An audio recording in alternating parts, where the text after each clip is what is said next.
Merci d'être avec nous. Une action internationale pour parler climat. L'Union européenne a consacré 24 heures pour parler de cette question cruciale. Chacune de 150 délégations réparties à travers le monde était appelée de parler de sa contribution dans la lutte contre le changement climatique. En République démocratique du Congo, nous recevons l'ambassadeur de l'Union européenne pour décrypter l'initiative. Le portrait.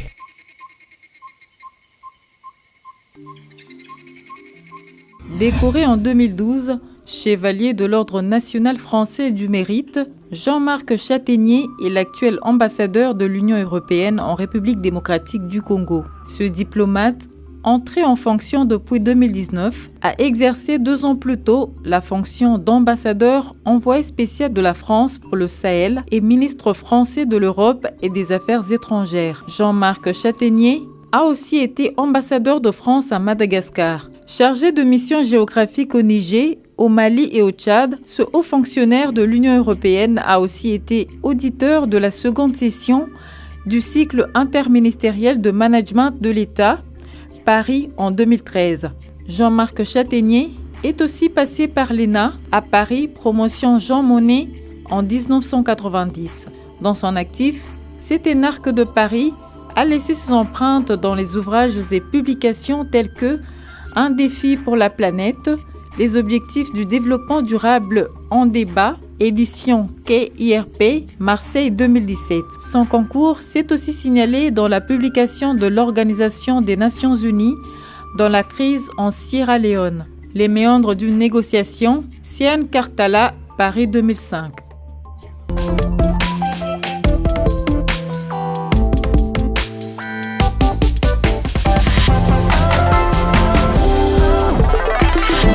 L'ambassadeur, bonjour et bienvenue sur ce plateau Écran Vert. Bonjour. 24 heures pour parler climat. D'où est partie cette idée?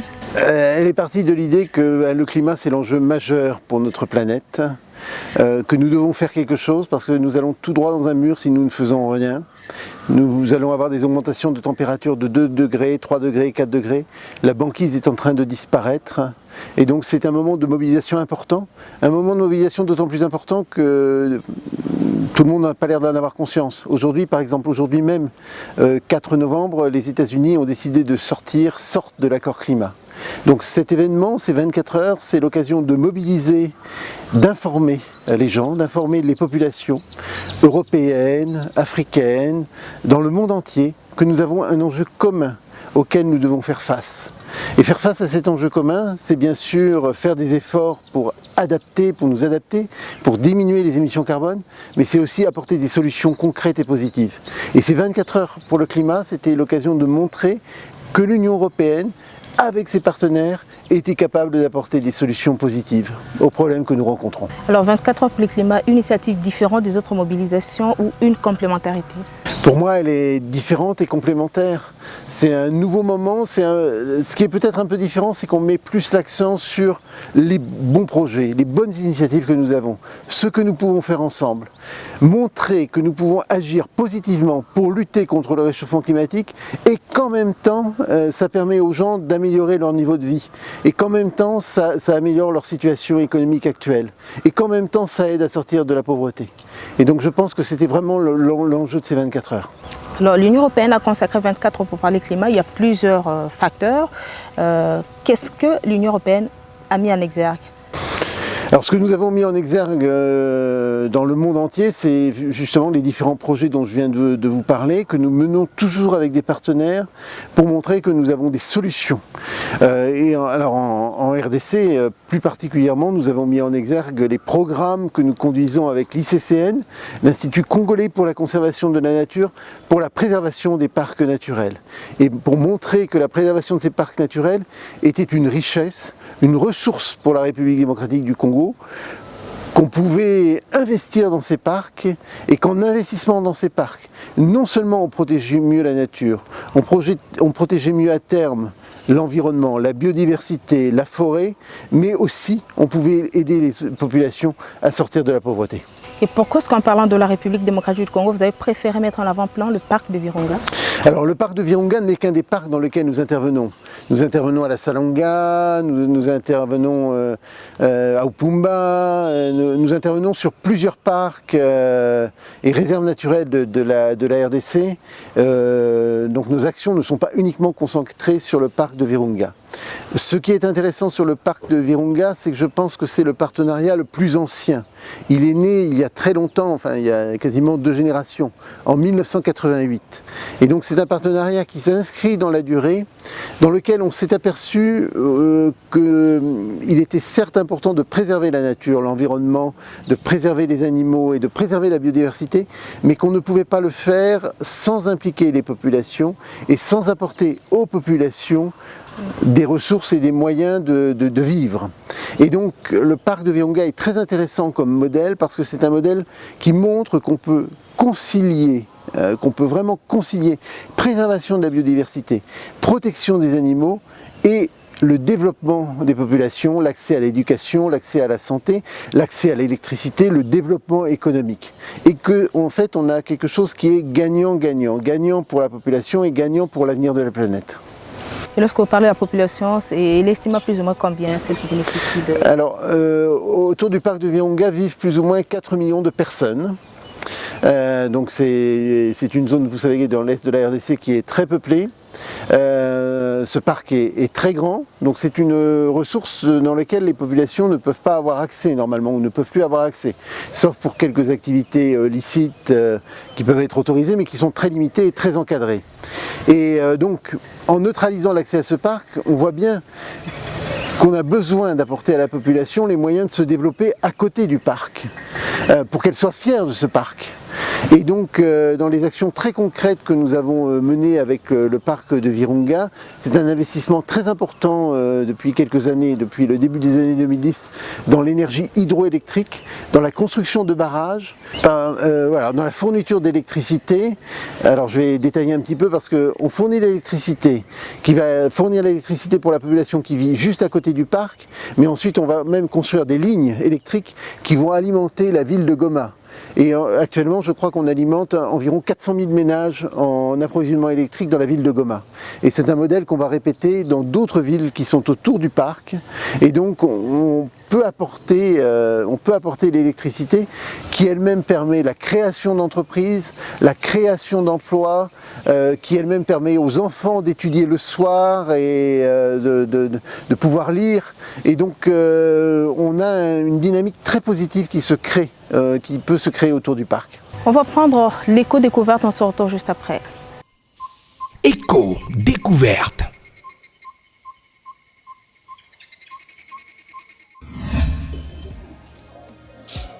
Le jeune Congolais Junior Moulamba a inventé une poubelle intelligente dénommée poubelle robot 100 jours.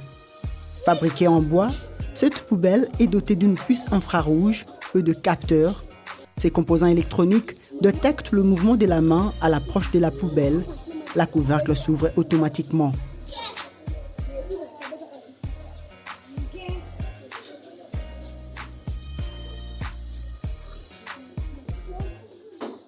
La poubelle robot 100 jours émet de sons de lumière pour vous accueillir.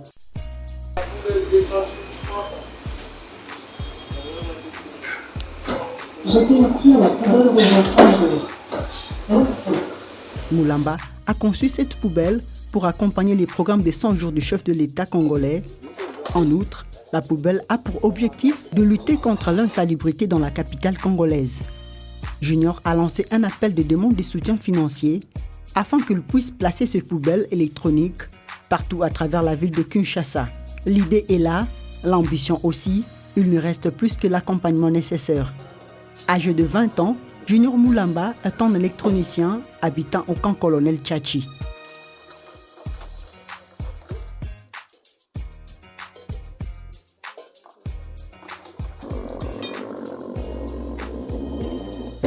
J'étais ici à la poubelle robot 100 jours.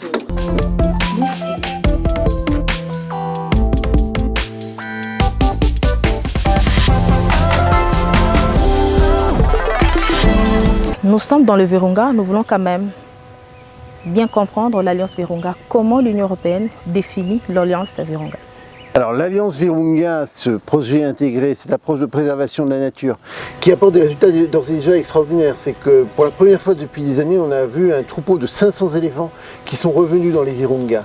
Pour la première fois depuis des années, on a une population d'hippopotames qui était de 30 000 dans les années 90, qui est descendue à 500 et qui est maintenant remontée à 2500.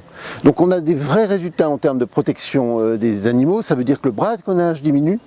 Ça veut dire aussi qu'on peut investir dans des infrastructures touristiques qui vont elles-mêmes procurer des emplois pour la population locale. Le parc de Virunga recrute des gardes qui vont être recrutés en priorité ou majoritairement dans les populations qui vivent autour du parc. Donc le parc lui-même va apporter des emplois à la population. La population va tirer bénéfice des visites des touristes, même dans des périodes très compliquées que nous venons de vivre avec l'épidémie Ebola, avec l'épidémie de Covid-19, avec les questions de sécurité dans l'Est du Congo. On s'aperçoit qu'il y a toujours un tourisme de qualité qui continue à arriver et qui est prêt à payer pour venir voir ce parc des Virunga, pour voir les populations de gorilles, pour voir ces troupeaux d'éléphants, et donc on s'aperçoit que ça peut être une ressource pour le parc. Et en même temps, donc on va apporter des solutions très concrètes à la population pour que par exemple elle puisse écouler sa production de poissons. Le poisson qui est pêché dans le lac Édouard, il doit être amené à Goma. Et pour être amené à Goma, il doit être amené dans une certaine chaîne du froid. Et l'électricité qui est produite permet de mettre ça dans des conteneurs froids qui peuvent être transportés et ensuite en camion à la ville de Goma. Donc on est dans des dynamiques positives dans lesquelles on construit aussi des filières économiques autour du parc. Un autre exemple, c'est le cacao, le cacao de qualité. Donc, qui ne se cultive bien sûr pas dans le parc mais à côté du parc, et là on va avoir une zone industrielle dans laquelle on va avoir une entreprise qui va fabriquer du chocolat à partir d'un cacao de qualité, labellisé, sans doute l'un des meilleurs du monde, qui va être valorisé ensuite comme un produit des Virunga. Et donc l'image même du parc des Virunga, le label Virunga va devenir, à cause des gorilles, à cause du parc national, une plus-value. Et le chocolat des Virunga va pouvoir être vendu plus cher, par exemple à un public dans la capitale Kinshasa ou en Europe, parce qu'il aura ce label environnemental. Pouvons-nous connaître la hauteur de l'enveloppe que vous disponibilisez? En total, pour les parcs, je crois que nous sommes autour, donc c'est l'enveloppe du 11e FED, du 11e Fonds européen de développement. On a mobilisé environ une enveloppe de 140 millions d'euros. Alors, je ne peux pas vous donner les chiffres par parc, mais clairement, on est dans une dynamique. Et ce que nous faisons maintenant pour Virunga, une fois que nous l'aurons fait, nous n'aurons plus à le refaire. Une fois qu'on a construit les centrales hydroélectriques, une fois qu'on a favorisé l'installation d'industries qui vont produire du chocolat ou qui vont produire du savon ou qui vont produire un certain nombre de produits locaux, on n'aura plus à le refaire. Donc on va commencer à étendre cette démarche sur d'autres parcs du Congo, de l'ICCN. On pense qu'avec la démarche que nous avons, on pourra obtenir l'autonomie financière du parc de Virunga en 2025-2030. À partir de là, il n'y aura plus besoin de subventions de l'Union européenne. Le parc pourra vivre sa vie, se développer naturellement, compter sur le potentiel énorme de touristes qui vont venir voir cette merveille de la RDC, et en même temps on va pouvoir maintenant travailler, et j'ai été visiter la semaine dernière le parc d'Upumba dans le Nord Katanga. On va pouvoir travailler sur les autres parcs exactement sur le même type de démarche. Pour l'instant, seul votre appui suffit ou il faut recourir à d'autres partenaires? Écoutez, un appui seul ne suffit jamais, il faut toujours agir collectivement, et je ne découragerai personne de venir travailler avec nous, avec l'Union européenne. Nous travaillons déjà avec un certain nombre de partenaires, je pense à nos amis allemands de la KfW. Sur le parc des Virunga, nous travaillons avec la Fondation Virunga, donc nous ne travaillons jamais seuls, nous travaillons toujours en partenariat. Il est important d'avoir ces partenariats, il est important de valoriser cette image au niveau internationale, mais il n'y a jamais assez de partenaires. J'ai visité à titre personnel un autre parc magnifique de l'ICCN, qui est le parc des mangroves à l'embouchure du fleuve Congo, donc l'opposé. Vous avez les gorilles dans le parc des Virunga et vous avez les petites tortues dans le parc des mangroves. Là, nous n'apportons pas d'aide parce que nous ne pouvons pas aider partout. Peut-être que nous allons le faire, mais nous n'avons pas pu le faire. Donc le fait que des partenaires viennent aider les parcs du Congo, moi, me semble être une bonne chose.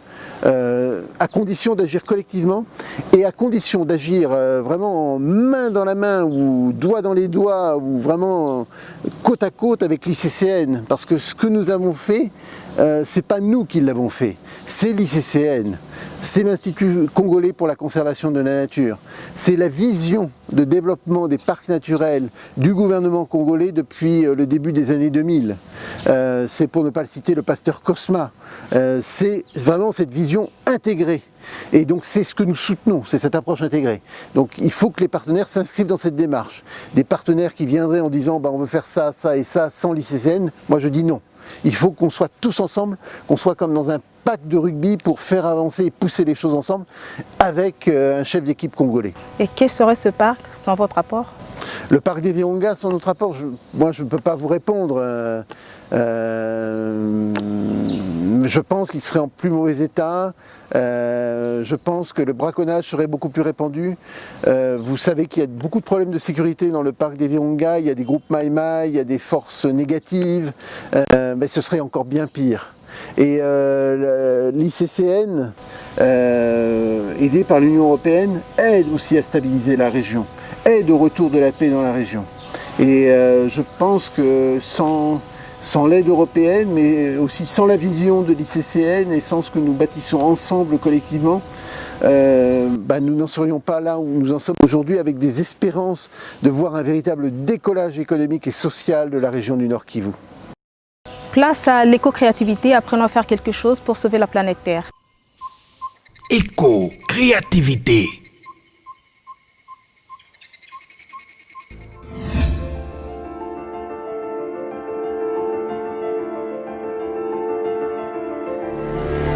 Congo Salubrité, une structure qui draine derrière elle 13 belles années d'expérience dans la gestion des déchets. Ces débris, restant sans valeur après usage, retrouvent une seconde vie. L'attention portée sur la valorisation des déchets fait passer l'insalubrité de la capitale du danger environnemental à une opportunité d'affaires. Je mets beaucoup plus l'accent sur le déchet plastique parce qu'il pose problème. Les statistiques renseignent mieux. Kinshasa, elle seule, produit entre 8 à 10 000 tonnes de déchets le jour et 20% de ces derniers sont constitués du plastique. La matière première, c'est les déchets que nous récoltons sur les voies publiques, dans les décharges, dans la cité avec des gens qui nous amènent ces déchets-là. Souvent, c'est avec des particuliers parce que l'État n'a pas une structure appropriée sur la gestion des déchets. Une des matières premières pour Congo Salubrité qui s'en approvisionne au quotidien après le ramassage ou l'achat dont le prix varie selon la quantité et la qualité des déchets. Le tarif est fixé entre 100 et 350 francs congolais le kilo. J'achète par kilo et par qualité. C'est-à-dire que tous les déchets n'ont pas le même prix. Les bouteilles PET, les bouteilles d'eau pure, c'est ce qui coûte moins cher parce que son usage n'est pas tellement fréquent dans l'industrie. Nous avons passé quelques heures dans cet atelier pour comprendre le circuit de production. Avec une capacité de production semi-industrielle, la transformation des déchets est très possible. L'espace aménagé est équipé avec des machines, tout calibre utile et complémentaire. J'ai fait l'industriel, mais d'une manière un peu réduite, c'est-à-dire semi-industrielle. Parce qu'il faut avoir des machines qui vous font peut-être 200 tonnes ou 500 tonnes heure.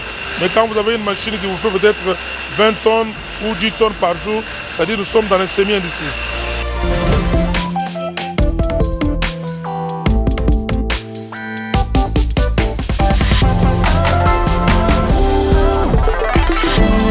Alors nous savons que le parc de Virunga présente pas mal de défis. Vous avez vanté ses potentialités, mais nous comprenons également que c'est un parc qui peine à décoller sur le plan touristique. Et certainement que ça vous donne matière à réflexion par rapport à votre apport, par rapport à votre soutien. Alors, il peine à décoller sur le du point de vue touristique parce qu'il y a quand même beaucoup de handicaps ou beaucoup de boulets qui lui ont été collés depuis quelques années. Je vous ai cité tout à l'heure, bien sûr, l'épidémie de Covid-19 qui a impacté la planète cette année et qui a complètement cassé tous les circuits touristiques internationaux. Les gens, les Européens, les Américains, même les Asiatiques maintenant voyagent beaucoup moins. Donc il y a un impact majeur qui a cassé cette année le décollage. Dans les années précédentes, nous avons eu l'épidémie d'Ebola qui a eu aussi un impact très négatif. Les événements de sécurité dont je vous parlais tout à l'heure qui peuvent intervenir, malheureusement dont sont victimes les gardes-parcs qui protègent le parc. Moi je suis admiratif du travail extraordinaire et formidable des gardes-parcs qui sacrifient leur vie pour défendre ce parc et la vie de ce parc et les familles. Et voilà, et ces incidents de sécurité aussi sont un facteur de ralentissement. Je pense que le fait d'agir comme nous le faisons au Virunga sur différentes dimensions, et nous le faisons de façon assez récente, c'est depuis le début des années 2010, 2011, 2012, 2013 que cette nouvelle approche est mise en place. Le fait d'avoir cette approche intégrée de développement économique, de fourniture d'emplois, de protection du parc, d'approvisionnement électrique dont je vous parlais tout à l'heure, tout ça va contribuer à la sécurisation durable du parc. Et donc c'est une approche de long terme. Il faut être méthodique, petit à petit, pas à pas, on progresse. Et pas à pas, forcément à un moment donné, ça va donner des résultats. Il y a eu beaucoup d'aléas internationaux que je vous ai cités, il y a eu beaucoup de problèmes de sécurité interne que je vous ai cités, mais peu à peu, on sent qu'il y a quelque chose qui est en train de se produire. Et ce quelque chose, c'est la naissance d'un espoir, comme la naissance de ces bébés gorilles qu'on égrène maintenant pratiquement tous les mois. Et de cette population de gorilles maintenant en RDC qui est beaucoup plus importante que celle qui est au Rwanda ou que celle en Ouganda. Et on est vraiment maintenant dans une dynamique tout à fait différente. Et voilà, pour moi c'est un trésor naturel, et les gens paieront très cher pour venir le voir, et les gens seront très fiers ici de venir le voir. Et quelque part, je sais qu'à un moment donné, je crois à un moment donné aussi que le tourisme quinois, que le tourisme congolais va décoller pour le parc des Virunga. Que les gens reviendront comme ils étaient dans les années 60, qu'ils reviendront au parc des Virunga. Quelles sont des projections que vous faites? Parce que nous savons que pour l'instant, la visite revient à 400 $ par heure pour les gorilles. Elle est chère, mais voilà, tout ça se construit véritablement dans la durée. Il y a sans doute des tarifications à élaborer, à structurer. Moi je crois beaucoup aux vertus aussi pédagogiques pour les milieux scolaires. Il faut quelque part qu'on fasse mieux connaître ce parc à la population, qu'on le présente dans les classes d'école, qu'on aille le présenter aux gens, qui est peut-être des tarifs très subventionnés pour certaines populations. Et là, il y a tout un travail que peut-être il faudra qu'on poursuive avec l'Union européenne quand on aura stabilisé le développement du parc, son insertion dans son environnement, c'est effectivement de redonner le parc aux populations, de redonner la fierté de ce parc à la population. Ce parc est extraordinaire, il va bientôt fêter son centenaire en de 1925 à 2025, et il faut que les gens se l'approprient et que quelque part tout le monde sache qu'il existe, et au-delà qu'il existe, qu'il est une fierté nationale. Beaucoup plus, à mon avis, je vais vous le dire, que les mines de cuivre ou que les mines de cobalt. Ce parc peut être une projection de notre avenir meilleur. Ces écrans verts, apprenons à lire quelque chose, familiarisons-nous avec les termes environnementaux. On prend concept vert. Concept vert. La Convention cadre des Nations Unies sur les changements climatiques a été adoptée au cours du sommet de la Terre de Rio de Janeiro en 1992 par 154 États, auxquels il faut ajouter la totalité des membres de la communauté européenne. Elle est entrée en vigueur le 21 mars 1994.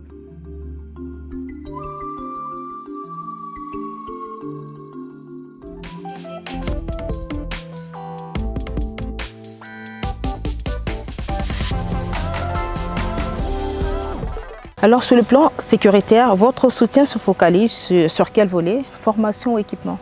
Alors on travaille beaucoup avec l'ICCN sur la formation des gardes, leur sélection, processus de recrutement qui est compliqué, c'est un vrai concours, c'est une vraie sélection, donc on accompagne l'ICCN dans cette démarche. Bien sûr c'est l'ICCN et les parcs qui sélectionnent les gardes, enfin voilà, mais nous apportons un soutien à ce processus, nous apportons un soutien à l'équipement des gardes bien sûr, parce que ce sont des parcs immenses. J'ai visité le parc d'Upumba, il y a besoin d'équipements, de 4x4, il y a besoin de matériel de surveillance, et donc tout ça est coûteux, donc ça nous accompagnons en équipement les gardes.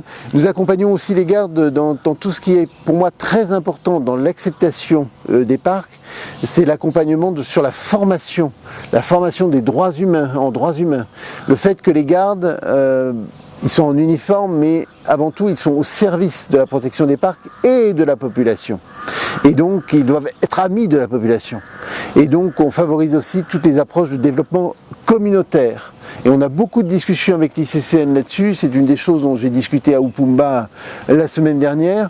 C'est montrer que le garde de l'ICCN, c'est pas uniquement le bâton qui empêche le chasseur traditionnel d'entrer dans le parc parce qu'il n'y a pas le droit d'y entrer, mais qu'il a le droit de chasser malgré tout dans la zone de chasse traditionnelle. Ou c'est pas le garde-parc qui va se fâcher parce qu'il y a des cultures illicites qui sont faites. C'est un rôle pédagogique d'explication. C'est d'accompagner les gens, c'est de leur donner les clés de lecture de ce qui se passe. Si vous n'expliquez pas, si vous ne faites pas de la pédagogie sur ce qui se passe, bien sûr les gens ne comprennent pas. Ils disent mais nos ancêtres avaient ces terres, pourquoi on n'a plus le droit d'y aller, qu'est-ce qu'on y fait? Donc il faut expliquer.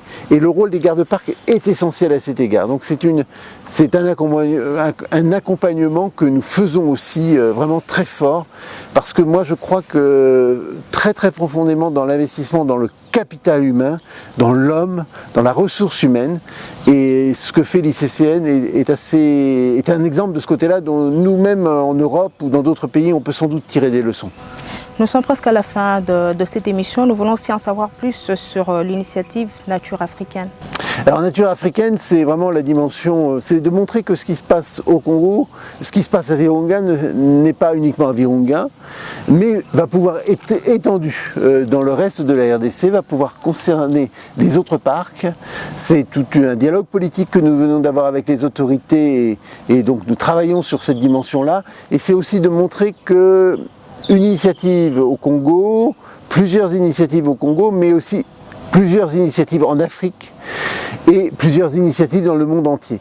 Et que nous pouvons relier toutes ces initiatives pour montrer que nous sommes dans une chaîne positive d'action positive, que nous faisons des choses ensemble pour la planète, pour l'avenir commun, pour la terre que nous léguons à nos enfants, pour montrer que ce que nous avons hérité de nos parents, nous le léguons en peut-être aussi bien ou en meilleur état à nos enfants, et que nos enfants pourront encore voir demain des lions, des éléphants, des gorilles dans les parcs nationaux africains et peut-être dans d'autres espaces, et que tout ça, ça n'empêche pas, au contraire, ça aide au développement du pays et des pays africains et des pays dans le monde entier.